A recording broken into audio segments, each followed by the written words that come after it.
Hello again, folks. It's DJ here again. Thank you for coming and thank you for listening and thank you for joining in. Thank you for your comments. Thank you for your subscriptions. I'm full of thank yous this morning, aren't I? Well, it's not this morning. I've just looked up the clock and it's already 18 minutes to 1 in England here. So I'm a bit late with this, but do excuse me. So I want to talk to you about an important subject. Now, the subject is that we are being, in England, in the Western world, we are being overtaken. Yes, we're being overtaken. And I want to reveal something to you. And you probably already know, but it's nice to sort of have someone else put it in context, isn't it? And spell it out as they think it. So let me continue. The Quran. Yes, the Quran. The complete revelation. They have denied who they say. This is a quote from the Quran. It's Surah 572. Surah, S-U-R-A, 572. So chapter 5, verse 72. They have denied who say God is the Messiah, son of Mary. And the Messiah said, O children of Israel, serve God, my Lord, your God.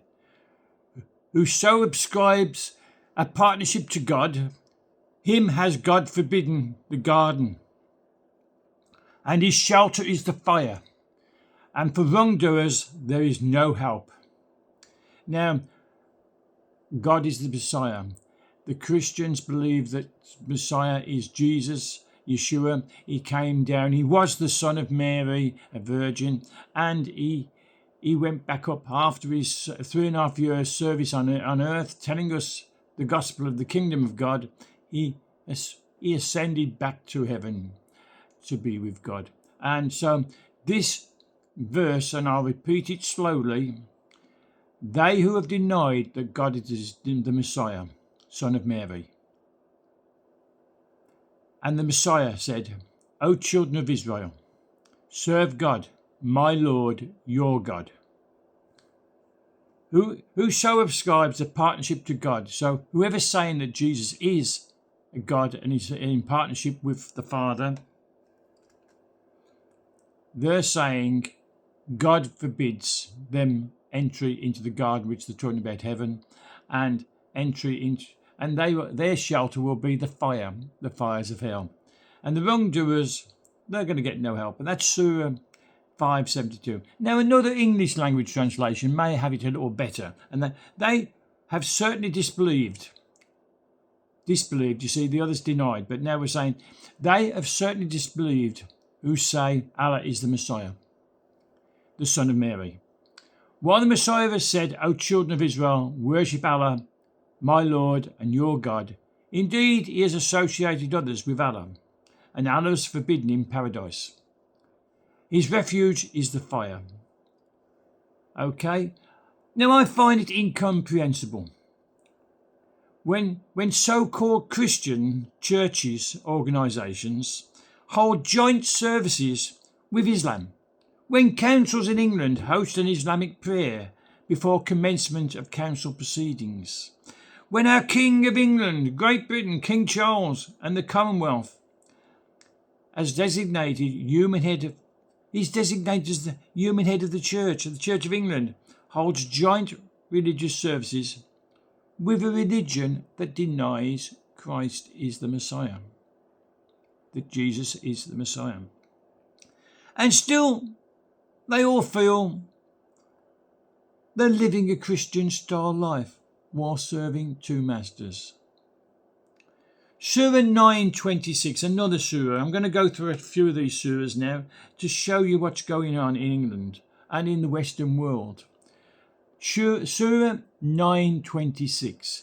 Though the people of the book, that's the Bible, profess to believe in Allah and the hereafter, in fact, they believe neither. For only that person really believes in Allah, who acknowledges him as the only one God and the only one Lord, and does not associate him with another known as Jesus.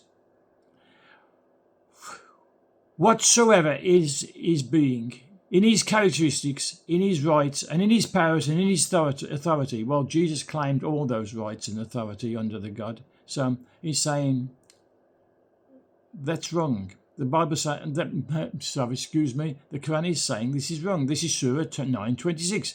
But according to this definition of shirk, they call it shirk, both the Christians and the Jews are guilty of shirk, has been made plain in the verse that follows. Therefore, their profession of belief in Allah was meaningless. Likewise, they did not really believe in the hereafter, in spite of the fact that they believed in a resurrection. For it is not enough. One must also believe that on that day, absolute justice will be done on the basis of one's belief and actions. One should also believe that no ransom and no expiation and no spiritual relationships with any saint shall be of any avail on that day. Are they saying that Jesus was a saint? Jesus never claimed to be a saint. Men claim men are saints. Jesus was God. Read John 1:1. In the beginning was the Word, that's Jesus. And the Word was with God, and the Word was God, and through him all things were made, and nothing was made that wasn't made by him. Jesus said that all the way through. Okay, but what's it say here? And the Jews and the Christians have polluted their faiths because they believed that such things would protect them against justice on that day, believing in Jesus. Now this verse, that was Surah 9:26. Surah 9:27, they give a second reason, and it goes this way. The second reason why jihad should be waged against them is that they did not adopt the law sent down by Allah through his messenger. Who was Allah's messenger?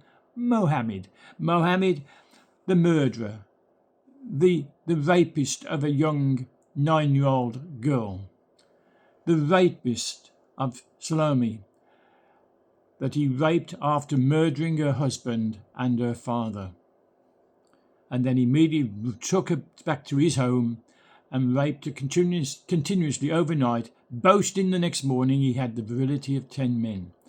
This is the messenger of Allah. Okay, so verse 28. This is the aim of jihad with the Jews and the Christians, and it is not to force them to become Muslims and adopt the Islamic way of life, not to force them. They should be forced to pay jizya in order to put an end to their independence and supremacy, so that they should not remain rulers of their own lands. These powers should be wrested from them by the followers of the true faith, Islam, who should assume the sovereignty and lead others towards the right way. Why they should become their subjects and pay jizya. Jizya is paid by those non-Muslims who live as zimmis, under humans, subhumans, prodigies, in an Islamic state, in exchange for security and protection. I'm doing this, I'm reading this, so that's why it takes me some time. And they would live in an Islamic state, in exchange for the security and protection granted to them. This is also symbolic of the fact that they themselves agree to live in it, in the new nation under Islam, and be its subjects.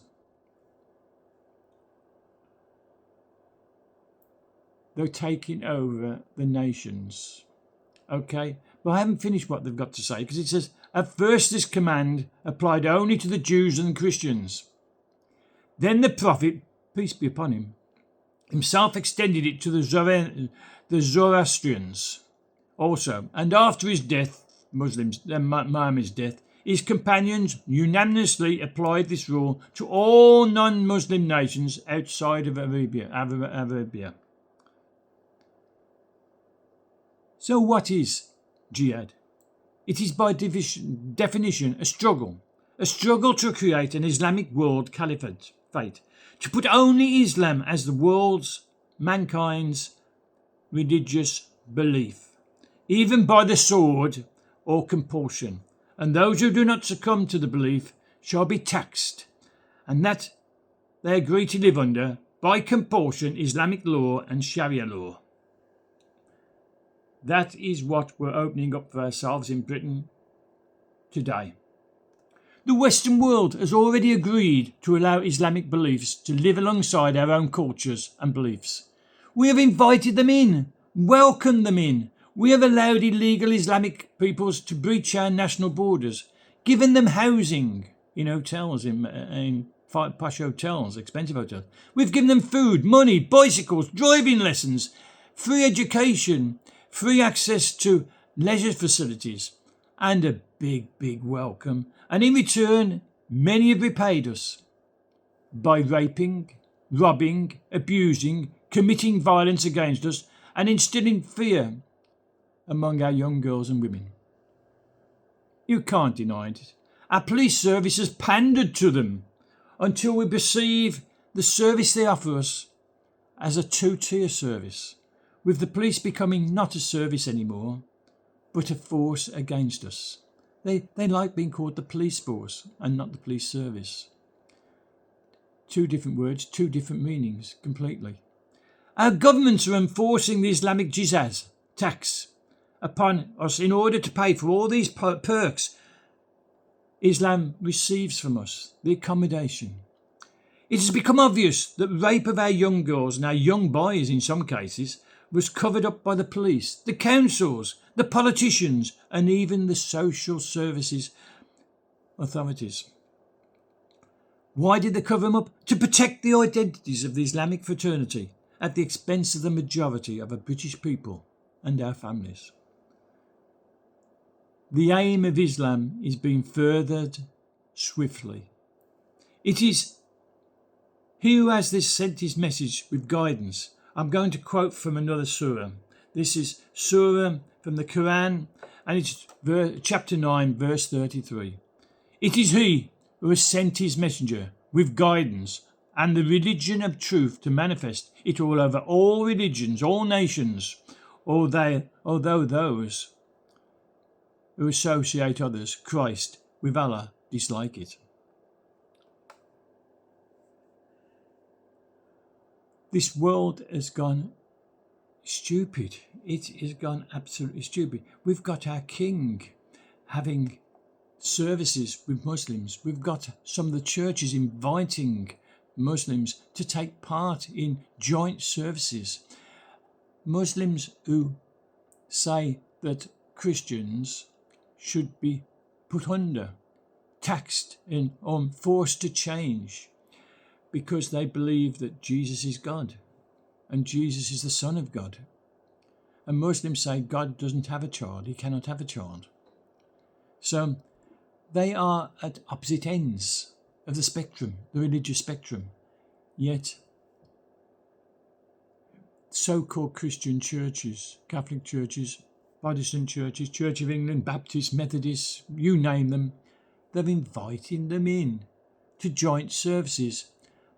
The councils have started their council meetings with Islamic prayers.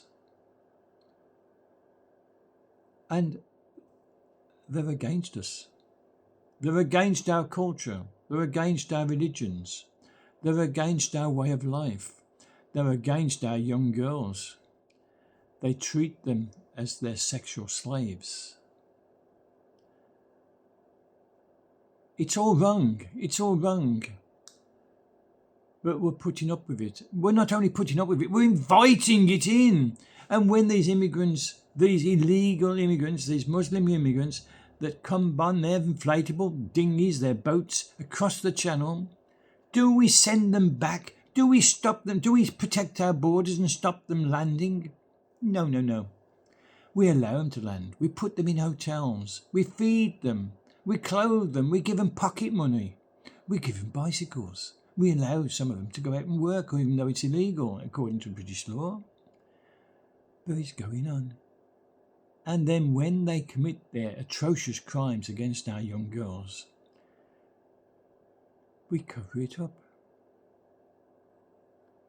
We are subjecting ourselves. We are saying, come, walk over us, stand on our backs. welcome, welcome, welcome. It is sheer stupidity. We are annihilating ourselves. Why? Why? It's beyond my comprehension. I hope it's beyond yours as well. Okay, your comments are sincerely welcome. Press that subscribe button. I'm not getting enough subscriptions. It doesn't cost you a penny, nor even a dime, not even a rupee. It's totally free. So press the subscribe button, press the like button, and make your comments.